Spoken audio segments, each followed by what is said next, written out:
Shalom, and welcome to another in our series of podcasts from Temple Beth, a dynamic center for conservative Judaism in Los Angeles. This is a recording of a Shabbat teaching with scholar-in-residence, Shalom Orzach. Many of you heard me introduce Shalom earlier this afternoon. But I just want to say that there's something very special about bringing your teachers into your community, because I think the teachers who I have brought into Beth and into these spaces to learn with you show you a little window into how I teach what I teach and what I choose to teach and the energy behind my teaching. And Shalom, as you'll see in a moment, is definitely an influence and mentor in that way, and is someone who I experienced this earlier today in his teaching, someone who can take the smallest nugget of Torah and turn it into this humongous, exciting way of understanding what the Torah is all about.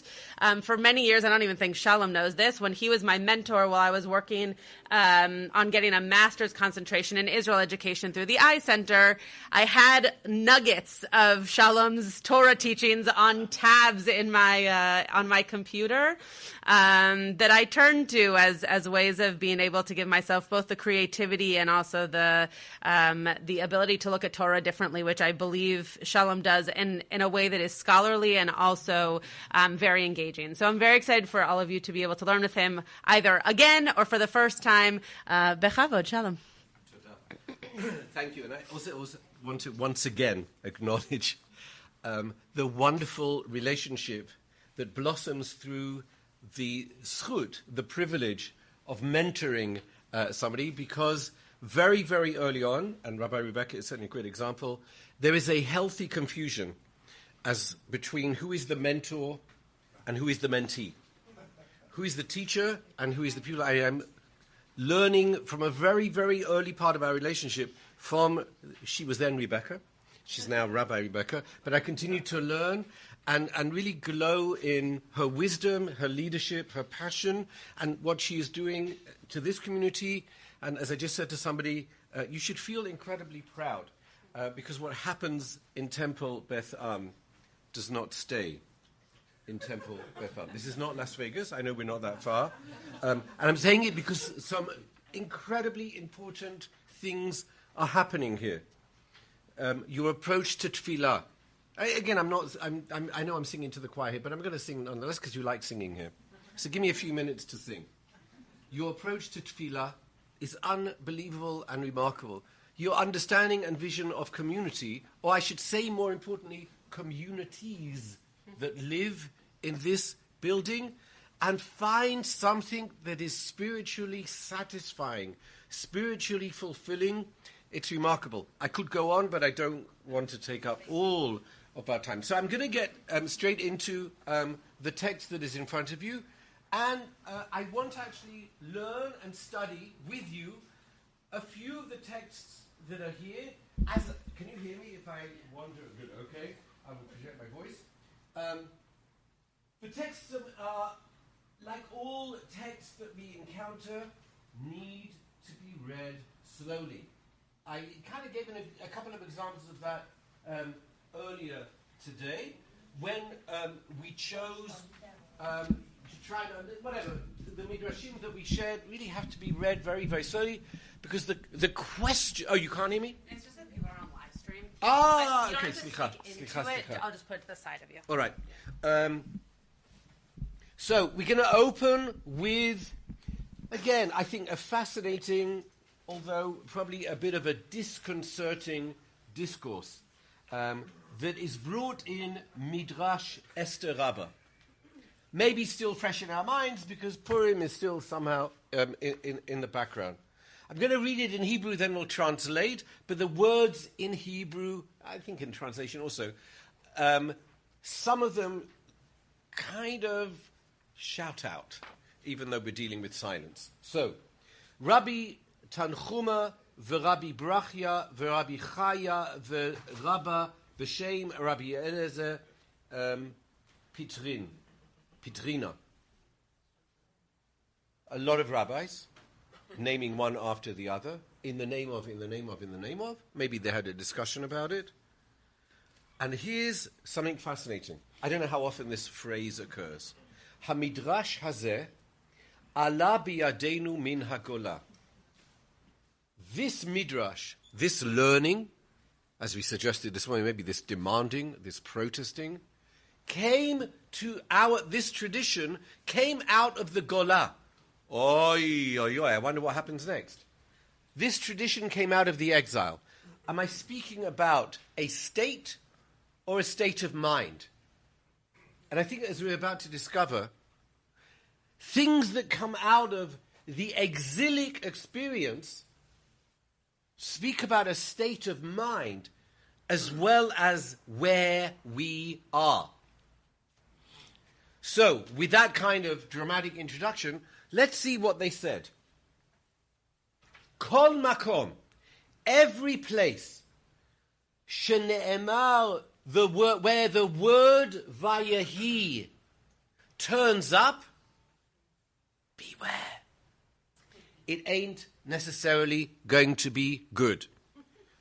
Kol makom shene'emar vayahi, eino ela tzara.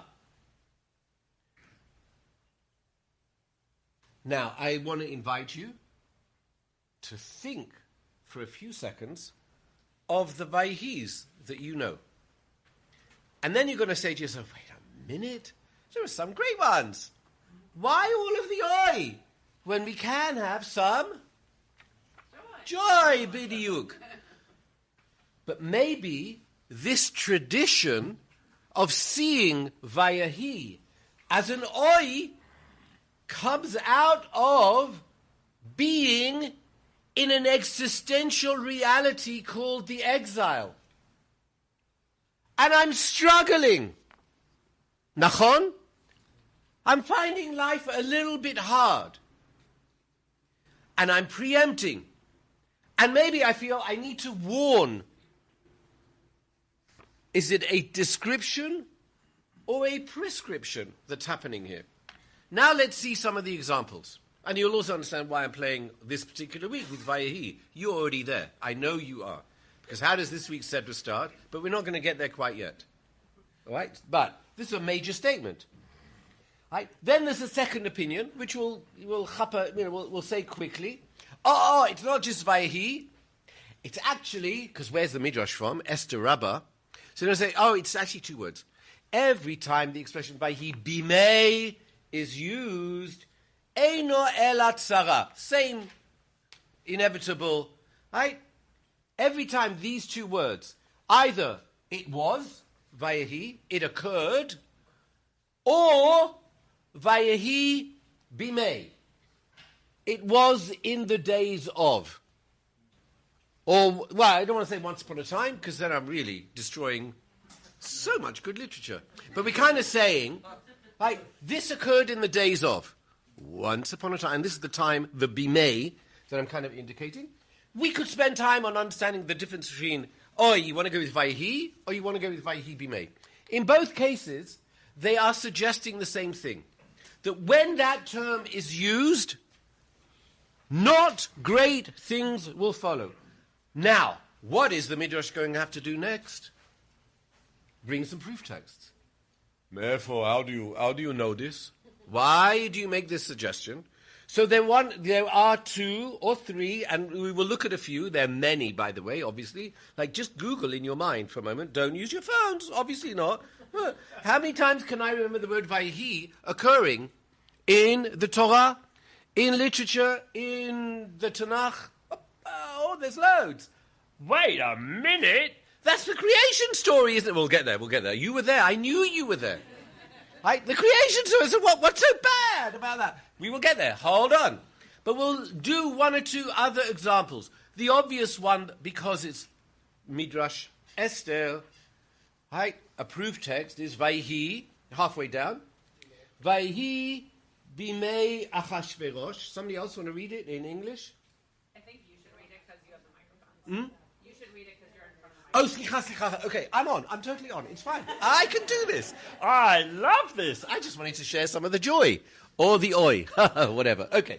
Vayihi bimei Achashverosh, Hu Achashverosh, right? It's the opening of the Megillat Esther. It was in the days of Achashverosh that Achashverosh, because there may have been more, and some people understand, by the way, that similar to Paro, it's not Paro's name, it's the title of the king, Pharaoh. So Achashverosh was also, whatever.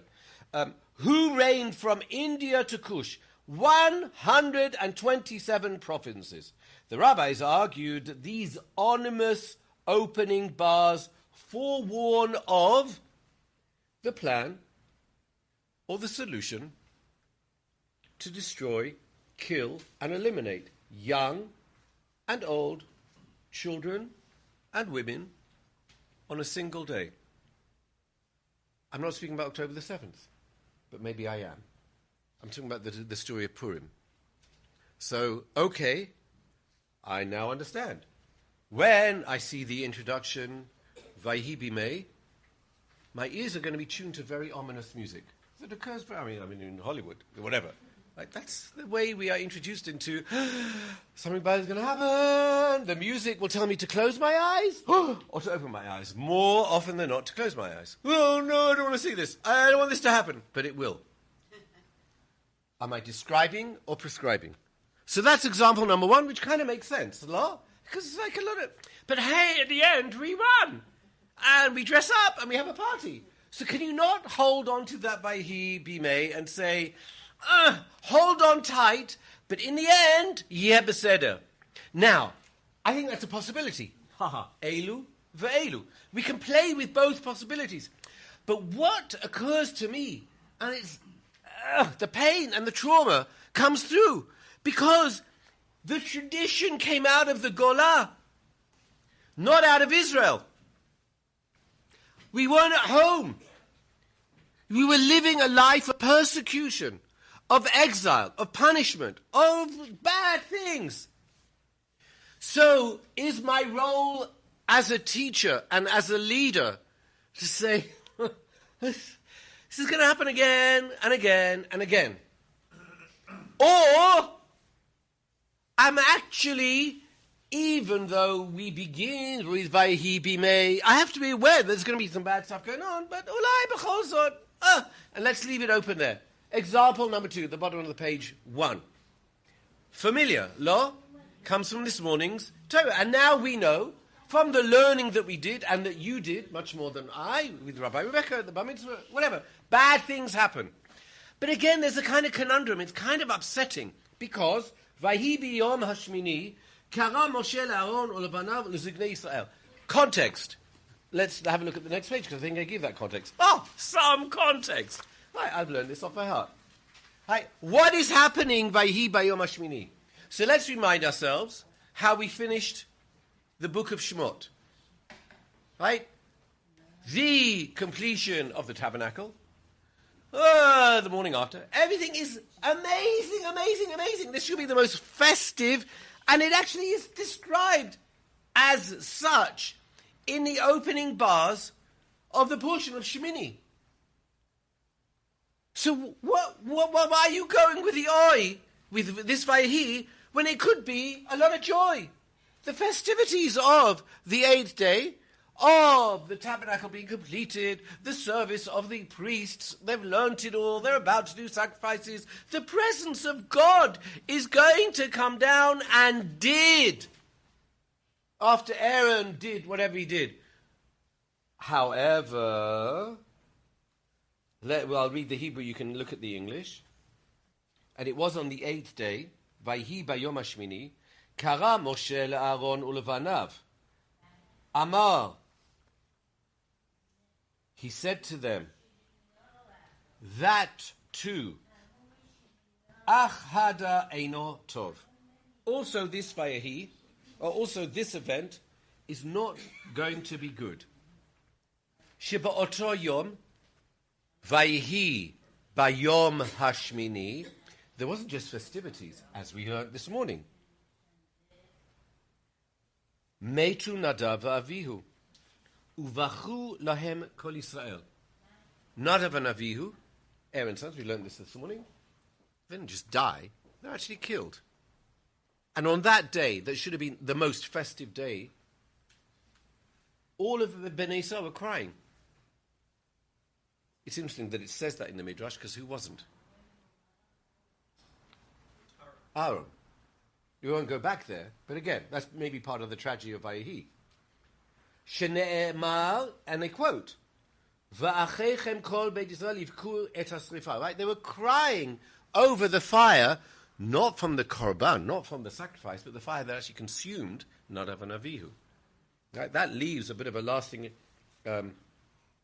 impression. Now, as also we mentioned this morning, there are parallels between Vayehi and Vayehi. What am I saying? The Vayehi Bayom HaShmini and Vayehi that occurs after every day of the creation. Vayehi Erev, Vayehi Voiker. Am I supposed to say, oh no, what have I done? Vayehi Erev, Vayehi Voiker. It was evening and it was morning.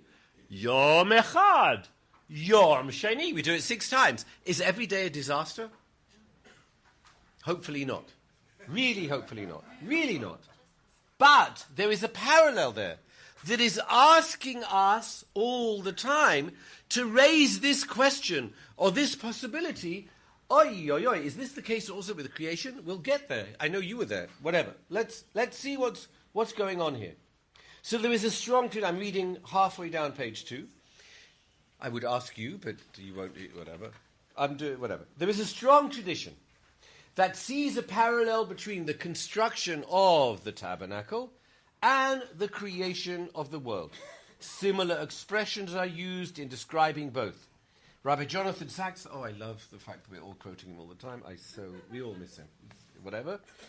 Quotes Rabbi Eli Munk, also a very well-known Orthodox rabbi which was from Frankfurt, actually also lived in England for a while, studied in Gateshead, and then ended up in Canada.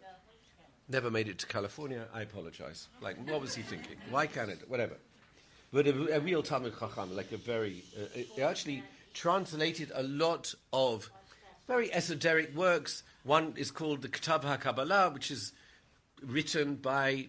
I can't remember his name. 19th century rabbi in Poland, Kabbalistically driven, Hasidically driven, and Eli Munk made this available in English and other works as well.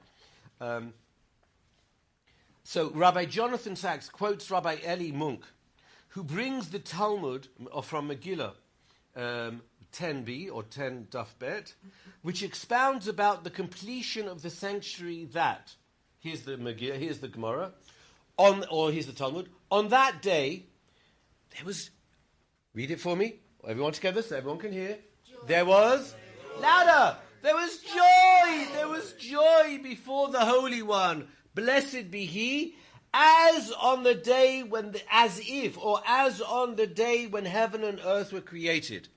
Who was around to dance around the garden then? Not many people. And maybe even the angels should have been like, Yalla, Boni Kod, Yalla, we're out there, as we did this morning. Let's escort everyone into Kiddush through dance. That actually was a beautiful moment. Right? Not many people around, but one wants to imagine that on the 8th, like the completion of creation. Oh, it's amazing. Let's dance. Let's whatever. As we're shortly going to discover, even at that moment, there wasn't as much joy as there should have been. And the angels, because they kind of were populating the world at that time, apart from Adam and Chava, weren't the happiest campers in the world. I love camp. Whatever. That brings a lot of joy too. So, on that day, there was joy before the Holy One, blessed be He, as on the day when heaven and earth were created. The universe is the home God made for humanity. This is Jonathan Sachs. Beautiful. The universe is the home God made for humanity. The sanctuary is the home humans made for God. Oh, that interrelationship is beautiful. And I don't want to say only Jonathan is going to come up with this, but I will say, whatever. Beautiful, beautiful, beautiful, beautiful. In this setting, there is surely all the more reasons, as we said, for joy rather than oi. Of course, the concept of the 8th day may also conjure the completion of or the morning after the creation. Vayhi bayom hashmini is maybe, I don't want to misquote Rashi here, but I'll quote, what's Rashi's first perush of the Torah? And here I want to play with Rashi. Rashi looks at the story of Bereshis and he goes, we didn't need to start here. Where did we need to start? HaChodesh hazeh lachem rosh chodashim, which is chapter 12 of the book of Shemot. So wait a minute, you want to get rid of all of Bereshit? You want to get rid of a few chapters of Shemot? Ma kara po? Why? Thank you for asking. Because HaChodesh hazeh lachem is the first mitzvah. Kviyat zman. Establishing and setting time. It was a gift. A huge gift on our journey from slavery to freedom. Because what don't you have if you're a slave? Time. Bichlal. And if you're living underground, od yoter. Ma'avdel ben. What's the difference between night and day? I don't know. When am I going to stop working? I don't know. When am I going to get some food? I don't know. When will I get a day's rest? Which is revolutionary. I don't know. Time doesn't matter. HaChodesh hazeh lachem. Let's start the story from there. That's what Rashi says. So I want to suggest, in the spirit of Rashi, aval lahavdil, what a nice way to start the Torah. Vayhi bayom hashmini. Now is where we enter the story. Creation's behind us. You are coming in the morning after. Please make it good. And as God advises Abraham and Adam and Chava, please look after this place. Don't mess it up too much. Because if you do, you're done. As we are discovering, global warming, all of that stuff. What a nice way to start the Torah. Vayhi bayom hashmini. We danced. We got creative.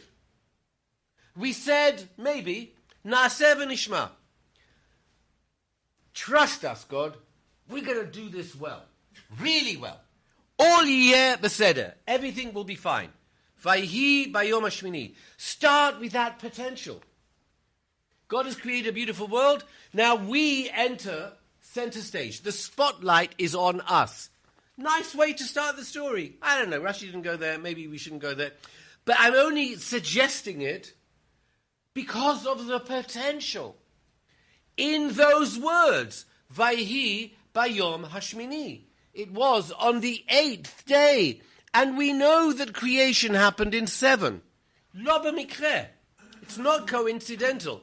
Which is also why many of the commentators will play this parallel between the work of creation and the work of the tabernacle. The tabernacle was completed. Achshav, let's dance. Vayhi bayom hashmini. As seemingly we should have, and maybe we did.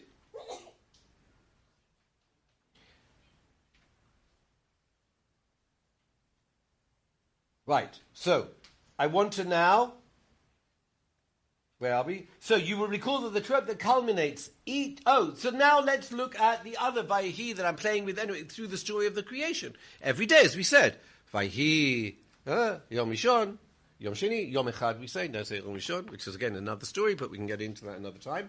After each. So what's going on there? Maybe there is also this conundrum.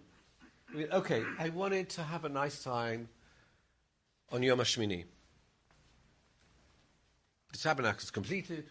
We've done all the work. Moshe is really pleased, as I said this morning, in those moments of silence. Moshe was so happy at the completion that he blesses the children of Israel. It's very emotional, very touching, intimate moment. Moses is blessing the Jews, although we don't know the blessing.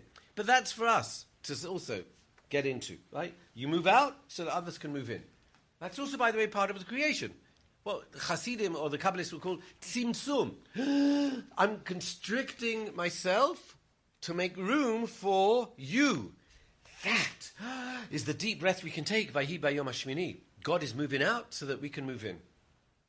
It's huge. So that joy and that potential is unbelievable. And even in the creation story, we should be happy because it culminates in Shabbos. Okay, let's forget Yom HaShmini. Shabbos is a nice idea, isn't it? I love it. Do it at least once a week. Ideally between Friday and Sunday. It's amazing. Turn things off.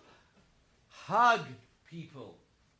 hold people, welcome people. It's an amazing idea. So, and again, so that's a nice ending. And yet, not from the Gola, but there seems to be a mindset here that, oi, do we have to bring in the oi when all I want is joy? So look at this, we won't read it all, it's a long midrash.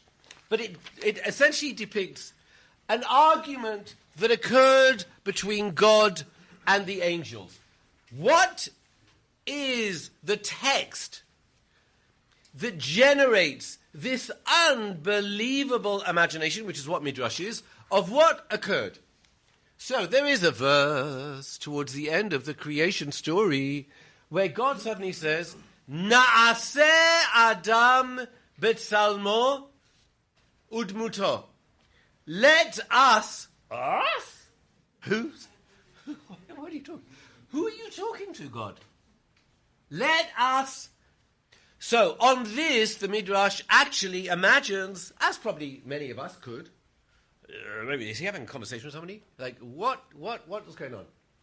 And then they depict the following remarkable, iconic story of creation.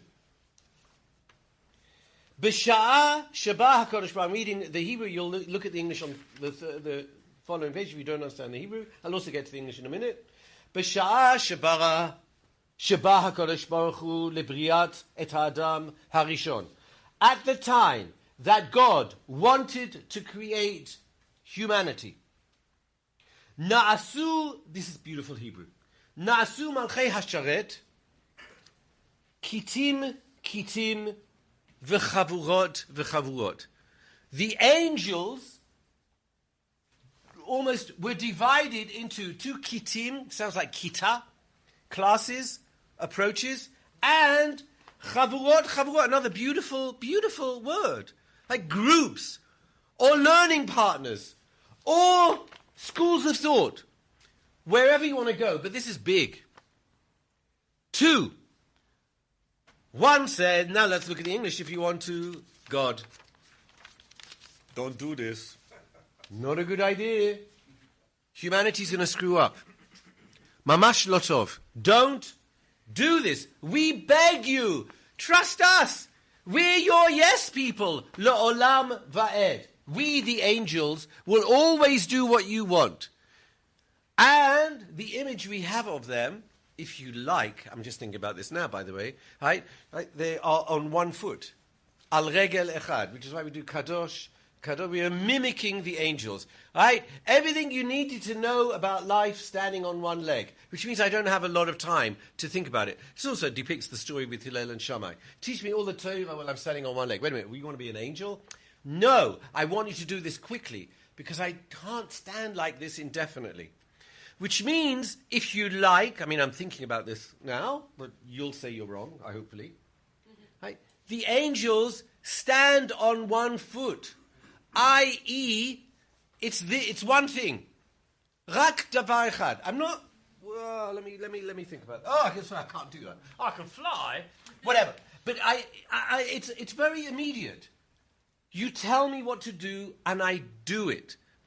I can even maybe preempt what you need me to do, and I'll do it. And by the way, there's another tradition that most angels, haven't had many conversations with them, they don't like talking to me. Whatever, I'm joking. Right? But they have one task, which also speaks to that unique, uniform, all other words you can think of with uni. Like only one. Rak dabar echad. Right, 3 angels to visit Abraham. Wait a minute. What, you on half time or something? Like they can't afford, like whatever. Do you clock out? Like you can tell Sarah she's pregnant, and visit Abraham because he's ill.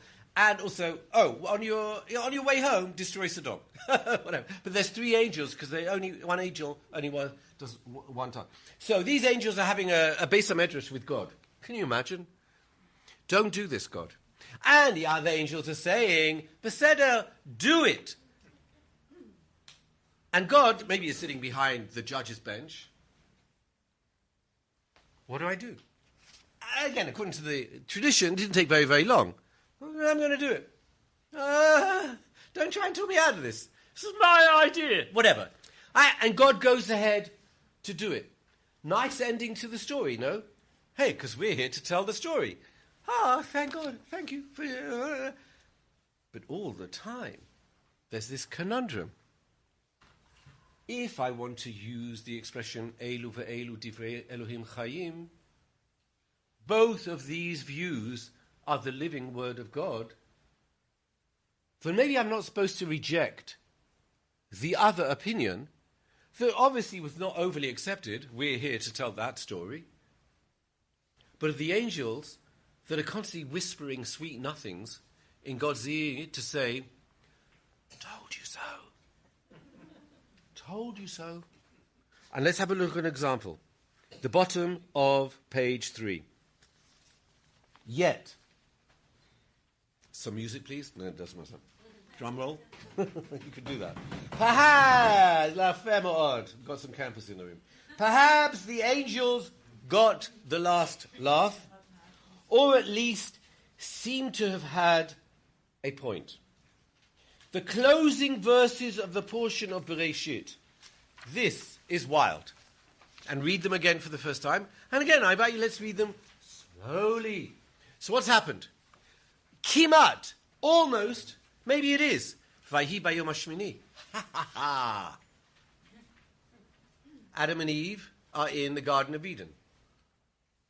God tells them, look at the beautiful world I've created for you. Hakol shelachem. Just one thing, if you don't mind, I have a favorite tree in the garden. Don't! All right? Just don't eat from it. And later on the snake will say, don't touch it. But it was a very simple instruction. Mizeh al tochal. And we played with it this morning. Hamin ha'etz. I said, did you eat from the tree? I told you not to. Oi, oi, oi, oi, oi. Not good. Right. And that's the end of the story of the creation. This is a little bit later on, but I still want to contextualize it as maybe this is part of Vayhi bayom hashmini. Creation has already occurred. The angels are watching. Vayar Adonai, the closing verse of the first portion of the Torah. God saw ki rabba ra'at ha'adam ba'aretz. God saw how great human wickedness on earth was. How every plan devised by the human mind was nothing but evil all the time. It sounds almost Christian. I don't want to be, it doesn't sound like us. It doesn't sound like the theology that we want to own and adopt. We're evil? But God saw what we were doing. Lot of. Let's carry on and see what the Pasuk describes. It's remarkable. Vayinachem. Listen to that word really, really closely. What does it sound like? What's the word in the middle? Noach. Nachon? Noach. So if it's Noach, the way we should translate Vayinachem is that God was comforted. No. How is it translated? He regretted. Vayinachem can also, and there's a double here. But please be comforted. No. I actually regret. Now, if we had more time and we don't, we could spend a few hours, a few days, maybe a few years, just think about Vayinachem Adonai. Wait a minute. God regrets? That's a human quality. Because you don't know always the outcome of what you planned. Oops, that was a bit of a mistake. I don't want to see a God that does, oops, that was a mistake. But that's what the regret seems to imply. Can I believe in a God that is vulnerable? Can I believe in a God that makes mistakes? and you're like, I'm in the center, it's okay, so whatever. It's awkward. And then we can play with the creation story, because, hey, wait a minute. If we were created B'Tselem Elohim, does the relationship become circular? If I'm like God, God is like me. Ooh, that's interesting. And another level of the relationship is that let's talk about the queen, who I spoke about this morning, and I miss. The queen can only be queen if she has subjects, nachon? If no one's around to say, Your Majesty, then she can delude herself that she's the queen. I'm not talking about the queen. But like, I can only be God if somebody recognizes the fact that I'm God. So there's a reliance. There's a dependence and interdependent. I can't be God if you don't accept me. Anochi Hashem Elokecha. Right, it's the first of the 10 Commandments. I need this acknowledgement. Or am I allowed to say I need? Same question. Am I allowed to interpret Vayinachem Adonai? God regretted that he made man. Vayid Yatsev Alibo. This is also a beautiful Hebrew. Again, it's very human. Very human. Very vulnerable. He was sad. Who's there to hug him? Who's there to comfort him? Oh, don't worry. Who enters the stage of history? Vayomer Hashem. God says the following. Horrible language. Frightening language. Emche et Adam. Now, I wonder who he's speaking to. Maybe he's speaking to the group of angels that said, you shouldn't have done this.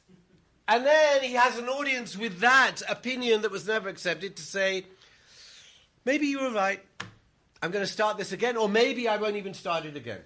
But look at the Hebrew. Emche et Adam asher barati. I'm going to destroy. I'm going to blot out from the earth humankind that I created. Humans together with animals, creeping things and the birds of the sky, for I regret that I made them. Ki nichamti ki asitam. And then there is in my mind, one of those exquisite, short psukim in the Torah. Because who then enters the stage of world history, Jewish history, to comfort God? Literally and figuratively. V'noach matzachen be'enei Adonai. Oh, it's amazing. Now, hold up a mirror, if you have one, you don't have to have one, to Noach. What do you see? Chen. Noach, nun, chet, finds chen in the eyes of God. That's a blessing for every child born. B'nei mitzvah. Noach matzachen. Find the essence in who you are. He found it. I know what I'm supposed to. I'm supposed to be chen. Noach matzah chen. It's stunning. But not only did he do it for himself, seemingly, he also did it for God. And we're playing with the binachem all the time. So God gets a hug, or is comforted. This time, Noach doesn't make him regret. Oh, I regret you too, Noach, as well as everyone else. I actually, also it's very enigmatic, because we don't really know much about Noach. What did you do? Right? But, Noach matzachen be'enei Adonai. Oh God, we're supposed to close now, Nachon? Be'erech. Maybe. Are we good? 10 more minutes. Oh, amazing. All right, so I'm going to close, then we'll open for some discussion and some questions. What do you think so far? Vayhi oi or vayhi joy? So, whatever, I'll finish this and then we'll open for questions. It appears that these disquieting potentials underscore our fate and or our fortune of the human condition. Living in the Bain, the in-between, which we're about to celebrate or mark through Havdalah. As we say in Yiddish, you'll love this, nishtahi v'nishtaheh. It's neither this or this. Somewhere in between. Here's a chap for Havdalah. I'm preempting. What do we say in Havdalah? Hamavdil bein kodesh lechol. Nachon, and we say a few other things. Now, why would I make a bracha? Why would I be happy? Why would I be joyous? In marking, if not even celebrating, moving from kodesh, hooray! Chol, oh. Why would I want to make a bracha on that? Maybe I should make Havdalah at the beginning of Shabbos. Hamavdil bein chol lekodesh. Oh, hooray! That makes sense. Why on earth would I want to make a bracha that divides up the holy from the ordinary? Hamavdil bein. So what's going on with the Bain? I want to suggest, and here too, but I'm playing with Havdalah intentionally because we're something to think about. We're asking God to give us the intellectual capacity not to separate Kodesh and Chol, not to separate holy from ordinary, but Hamavdil maybe we could translate as to distinguish. I know what this is, and I know what this is. Now my role this week is to bring them together. Hamavdil ben Kodesh l'Chol, allow me to distinguish them so that I can find a bit of Shabbos on Monday.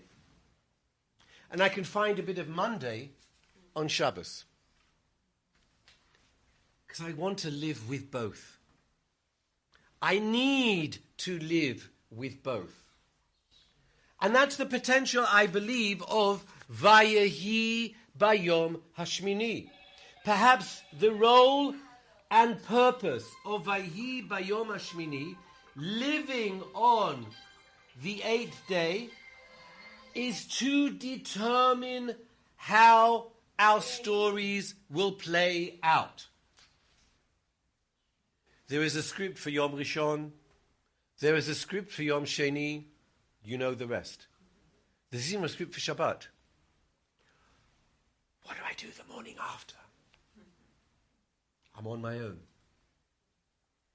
This is the story, and Jonathan Sachs beautifully also created this image of we are all letters in a scroll.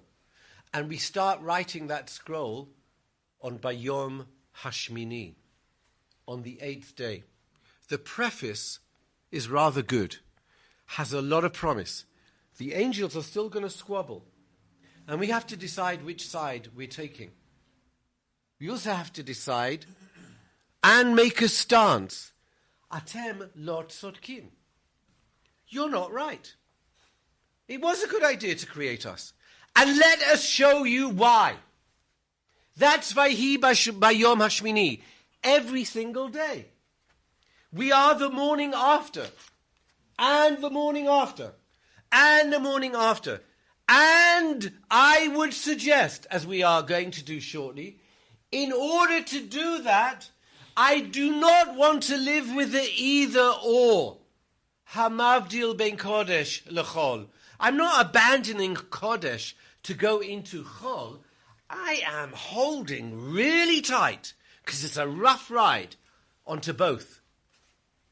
And if I hold on really tight to both, I can now decide what Vayehi is going to be. Am I going to go back to that tradition of the Midrash that, oh, be careful, Vayehi, oh, bad things might happen, but they don't have to. And then I become partners in creation, which is what Shabbos reminds us of, ironically, when we use the word Asher bara Elohim la'asot, which is kind of the last word I want to hear about Shabbat. Because I was just told, don't do anything on Shabbat, and the word that's used is al ta'aseh. And all of a sudden I'm invited la'asot et ha-Shabbat. What on earth am I asked to do? La'asot et ha-Shabbat? That's a contradiction in terms. No. Make the Shabbat into a day that will enable us even then to creatively imagine the world we want to create for Yom Hashmini, without or with Vayehi. But Yom Shmini is going to occur. And I think not coincidentally, it's also the day of the Brit. A whole new world. And I make a distinction on Yom Hashmini through the circumcision, which is quite dramatic. And not probably have a conversation with the angels about that one. Or the parents. Don't do that. That's okay. Don't do that. Right? Okay. And I'm living with both. And I have the capacity to hear both constantly. Ultimately, I need to make a call. But I'm holding myself accountable all the time to those angels that even held God accountable, if we dare say that. Vayinachem Adonai? Where are the angels in that conversation? That's a heavy-duty conversation. But if God can make mistakes and fix, Zot Tafkideinu Gam. That's also our purpose. If we want to understand the B'Tselem Elohim, which is the creation story, make sure your Yom HaShmini is not Vayahi. Just make it joyous, not oyous. And that's Biyadenu Anu. That really, really, really is in our hands. And I just want to close by recognizing the week that we're going into, and then the other week we're going into. Right, this week we will be marking Yom HaShoah. The following week, that moment, Hamavdil Bein Yom HaZikaron LeYom HaAtzmaut. We should have a Havdalah for that. It's very, very difficult. And so speaks to us. We are the people that can and must move from Yom HaZikaron, a tragic day whose memories are only getting wider and broader and tragically more horrific. And yet we will not stop dancing. We will move almost in a blink of an eye from Yom HaZikaron, the Motzei Yom HaZikaron, into Yom HaTzmaut, and we will once again declare Vayhi Bayom HaShmini, the 8th day. This is the morning after Yom HaZikaron. Am I ready to dance? You bet we are. You bet we are. And that tenacity is our story. And that tenacity will hopefully enable us, and did enable us, to celebrate Pesach on another level. Can I celebrate freedom this year when people are sitting in shelters? Could I celebrate freedom last year when people were living in, you know where? And the year before? And we did. And we celebrated round long tables in Tel Aviv, in Jerusalem, in every city of Israel, marking the chairs of people who weren't there, but saying, in their honor, we are going to do this, not do this. And then we create a vayahi of joy whilst listening and being sensitive to the oi. Zegam v'gam. It's this and this, which is why both group of angels will constantly be whispering nothing in our ears, demanding doresh, right? We spoke about it this morning in the Bet Midrash par excellence. We have got your back. Number one. Number two, we are watching really closely because we want to get some nachas. We want to enjoy what you're doing.